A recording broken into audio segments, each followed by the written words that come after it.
major court victory in its effort to finally open the new NAIA Terminal 3. Our Malacanang correspondent Jove Francisco has that story. Rains do bring in a shower of blessings. That's the government's take on the good news it received on this rainy Friday. It's bad weather, but good news. Solicitor General Agnes de Bonadera announced that German firm Fraport AG lost the case it filed in Washington, D.C. against the Philippine government. The decision made by the International Center for Settlement of Investment Dispute, or ICSID, saved the government from paying Fraport a staggering $425 million for the NAIA Terminal 3. The victory of the Philippine government in ICSID in the case filed by Fraport is not just a victory of an airport. It is a victory of a sovereign state, of a Philippine government, of the Philippine institutions who were maligned and who were accused of being unfair, of being corrupt.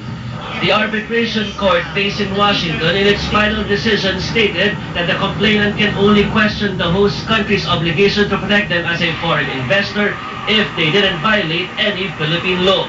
The Philippine government argued that Fraport violated Philippine laws when it went beyond the 40% limit in foreign ownership. Fraport was the main investor in the NAIA Terminal 3 project, while Philippine consortium Piatco won the bid to construct the airport and Japanese firm Takinaka was the project contractor. The next battle will be in Singapore, where Piatco filed its case.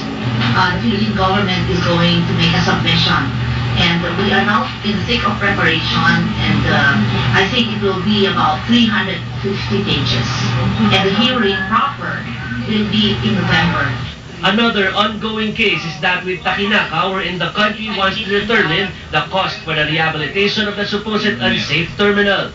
Since these are technical matters, we have to wait until the work actually starts. And then from the time on, then you have to count, I think, about 6 months to finish the actual work. Despite the initial victory, what is still hanging is the much-delayed opening of the NAIA Terminal 3. That will depend on the decision of the courts on how much the Philippine government should shoulder when the Japanese contractor Takinaka begins rehabilitation of the airport. Jove Francisco, ABC News. The Trade Department is giving retailers of Nokia